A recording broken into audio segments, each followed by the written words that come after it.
2025 का साल, दो न्यूक्लियर पावर एक दफ़ा फिर आमने सामने। दुनिया की दो खतरनाक सरहदें जो एक दफ़ा फिर गूंज रही हैं गोलियों से, पाकिस्तान और भारत। दो हमसाए मुल्क, या दो दुश्मन, या दो ऐसी कहानियां जो आज तक खत्म नहीं हुई और शायद हो भी ना। ये कहानी शुरू होती है 1947 में, जब आज़ादी ने हमें जुदा किया। 13 अगस्त 1947, ये ऑल इंडिया रेडियो लाहौर है।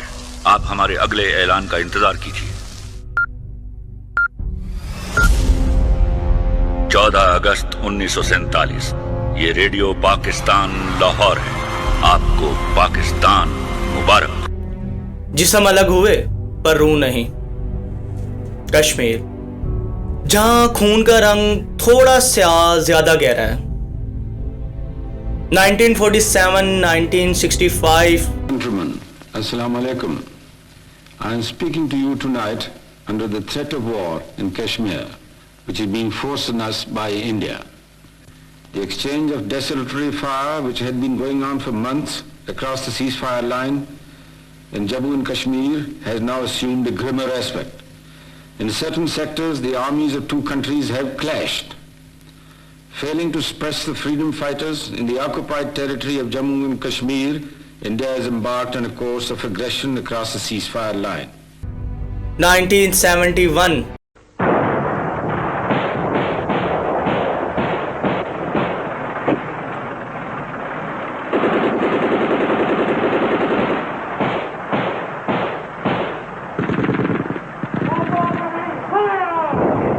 (1999) का Kargil.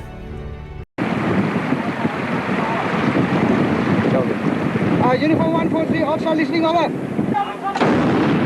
What you heard right behind you were the sound of Bofors guns directly targeting the top of Tiger Hills, the prelude to the final assault. Also going on simultaneously are multi-barrel rocket launchers, also attacking the same positions on Tiger Hills.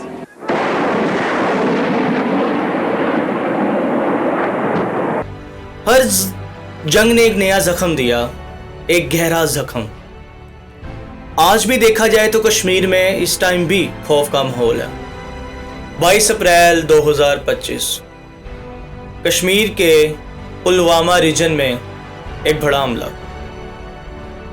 26 लोग हलाक, जिसमें फौजियों के साथ साथ आम शहरी भी शामिल थे।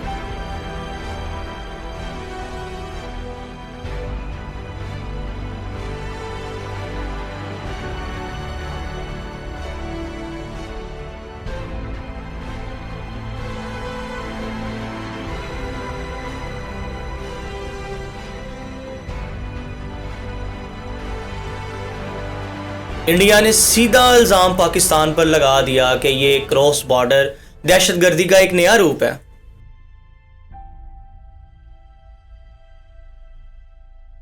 जबकि कोई प्रूफ नहीं था। 22 अप्रैल को जम्मू कश्मीर के पहलगाम में आतंकियों ने मासूम देशवासियों को जिस बेरहमी से मारा है, उससे पूरा देश व्यथित है। ये हमला सिर्फ निहत्थे पर्यटकों पर नहीं हुआ है, देश के दुश्मनों ने भारत की आत्मा पर हमला करने का दुस्साहस किया है। मैं बहुत स्पष्ट शब्दों में कहना चाहता हूं, जिन्होंने ये हमला किया है, उन आतंकियों को और इस हमले की साजिश रचने वालों को उनकी कल्पना से भी बड़ी सजा मिलेगी। सजा मिलकर के रहेगी।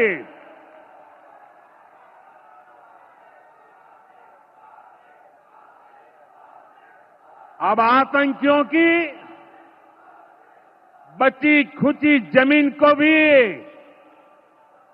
मिट्टी में मिलाने का समय आ गया है।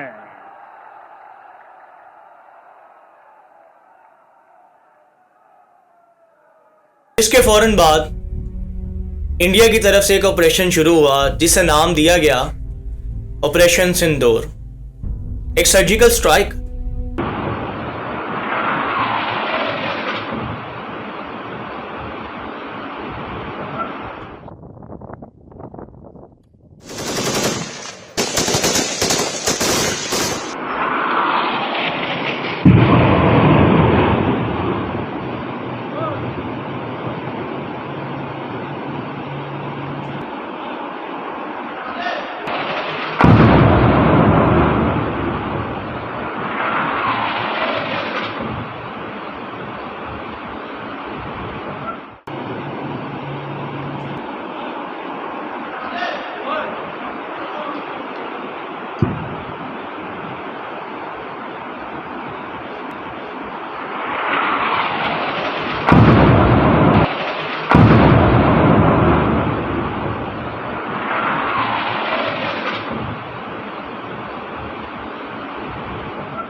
पाकिस्तान के आजाद कश्मीर के रीजन में की गई। पाकिस्तान ने भी इसका भरपूर जवाब दिया, कभी शेलिंग से तो कभी किसी चीज से तो कभी किसी चीज से। बॉर्डर पर फायरिंग एक डेली रूटीन, एक डेली का मामला बन गया।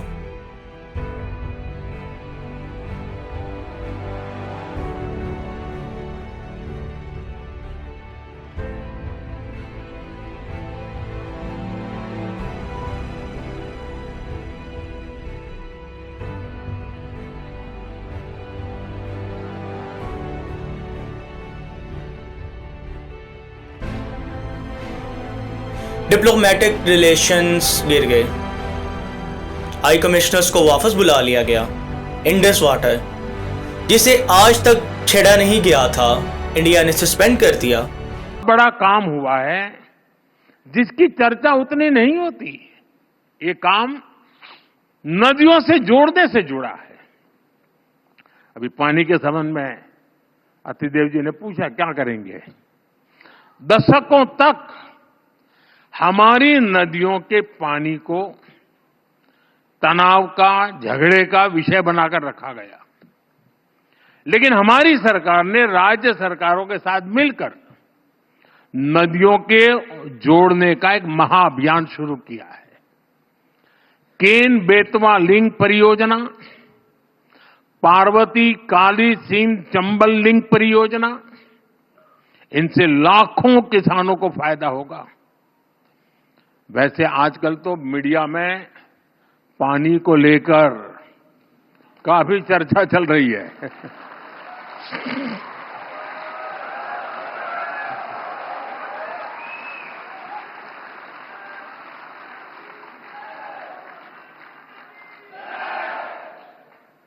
आप बहुत जल्दी समझ जाते हैं।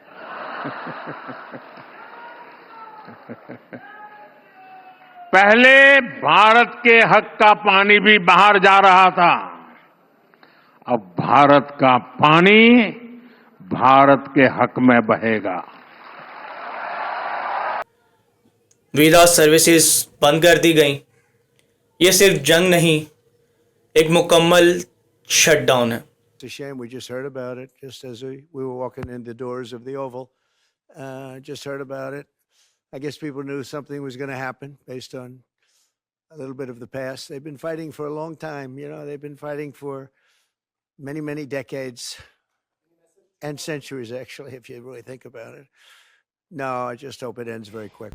अमेरिका ने शुरू से न्यूट्रल रहने की कोशिश की। Secretary Marco Rubio said on social media platform X that Washington will continue to engage with both India and Pakistan toward quote-unquote a peaceful resolution.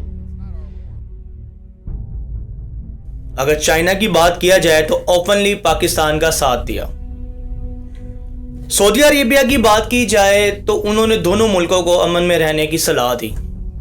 United nation ने इमरजेंसी मीटिंग भी बुलाई, लेकिन कोई फैसला ना हो सका। इंडिया ने ट्विटर एक्स पर पाकिस्तान के कई अकाउंट ब्लॉक करवा दिए। एलन मस्क का यहां पर कहना था कि फ्रीडम ऑफ स्पीच कॉम्प्रोमाइज हो रही है, जबकि भारत ने इसका जवाब दिया कि ये अकाउंट एंटी नेशनल प्रोपोगंडा फैला रहे हैं। और साथ ही साथ जो झूठा प्रोपेगेंडा उस तरफ से हो रहा है वो हुआ है बेनकाब, और ऐसे पे एक्स जो है वो भारतीय जारियत की जद में भी आ चुका है। मोदी हुकूमत ने 8000 अकाउंट्स ब्लॉक करने का एग्जीक्यूटिव ऑर्डर जारी कर दिया है। बैनुल-अक़वामी मीडिया इदारों, सोशल मीडिया एक्टिविस्ट्स के अकाउंट पर यह पाबंदी शामिल है। भारत ने यह नहीं बताया कि कौन से अकाउंट्स ने कानून की खिलाफ वर्जी की। एक्स अकाउंट्स की मुकम्मल बंदिश आज़ादी इजहार राय पर हमला है, एक्स इंतजामिया ने यह कहा है, और एक्स कानूनी रास्ते तलाश कर रहा है, सार्फिन अदालत से रुजू करें। इंतजामिया का यह भी कहना है कि भारतीय मीडिया ने हमेशा गुमराह कुन प्रोपेगेंडा करके सहाफ़ती अक़दार को पामाल किया। पहलगाम फॉल्स फ्लैग बेनकाब हो चुका है और भारतीय हुकूमत शदीद बौखलाहट का शिकार है। भारत ने आगाज़ किया था पाकिस्तानी सेलिब्रिटीज़ और क्रिकेटर्स के अकाउंट्स बंद करने से, और अब वो दर पे है कि इतने अकाउंट्स उसने बंद कर दिए। सलमान एक बार हमारे साथ मौजूद है। सो सलमान, अब भारत को एक आंख नहीं भा रही है आज़ादी राय, और अब वो एक्स पे भी मुख्तलिफ अकाउंट्स को बंद करता जा रहा है। मीडिया है जो तो फॉल्स नैरेटिव पे एक प्रोपेगेंडा फैला रहा है, दूसरी तरफ मोदी सरकार जो है वो सच का गला घोटने की पूरी कोशिश कर रही है, क्योंकि मोदी मीडिया जो है वो तो आप जानते हैं कि हमेशा मोदी की एक नफरत अंगेज सियासत और उनका जो खास हिंदुत्व माइंडसेट है उसको फरोग देता है, उसका प्रचार करता है। लेकिन पहलगाम का जो फॉल्स फ्लैग ऑपरेशन है बेनकाब हुआ है। पाकिस्तान के बॉर्डर्स के करीब जो गांव हैं उनको खाली करवाया जा रहा है, कोई कैंप्स में जा रहा है तो कहीं जा रहा है। स्कूल्स बंद, हॉस्पिटल्स ओवरबर्न। देखा जाए तो हर तरफ एक आम शहरी पिस रहा है, हर तरफ। क्या ये जंग न्यूक्लियर की तरफ जाएगी? क्या हम ये कह सकते हैं कि ये वक्त है एक मैच्योर लीडर को एक ऐसा फैसला करने का जिस पर बहुत चीजें टिकी हैं? मैं आप लोगों को यही कहूंगा कि हम लोग और उन लोगों का तो पता नहीं, लेकिन हम लोगों ने शुगल में इस चीज़ को हवा दी है। आप अगर मीम्स वगैरह देखें तो हम लोगों ने इस चीज़ को बहुत हवा दी है। जंग से कभी किसी का भला नहीं हुआ। क्या आप इस चीज़ को इमेजिन कर सकते हैं कि अगर आप सुकून से घर बैठे हैं, खाना खा रहे हैं, और एक मिसाइल, आपको नहीं पता, एक मिसाइल आप पर गिरता है जिसमें आपके वालिदैन मर जाते हैं, या आप इस तरह के डैमेज हो जाते हैं कि आपका कोई बाजू, आप मजूर हो जाते हैं, तो आपने कभी ये चीज़ सोची है कि आपका कोई वाली वारिस है? आपकी उसके बाद लाइफ क्या होगी? कभी आपने ये सोचा है? हम लोगों ने जंग को जरूर मजाक लिया हुआ है। हाँ, हम डरते नहीं हैं मरने से डरते नहीं हैं, लेकिन अगर प्रैक्टिकल इन चीज़ों को देखा जाए तो क्या जंग एक अच्छी चीज़ है? जंग बिल्कुल अच्छी चीज़ नहीं है। अगर इन चीज़ों को सोचा जाए तो नहीं। मैं आप लोगों से यही कहूँगा कि अगर जंग होती भी है तो आम शहरी ही हमेशा मरेगा। तो आज के लिए इतना ही। अल्लाह हाफिज़। पाकिस्तान जिंदाबाद, पाक फौज जिंदाबाद।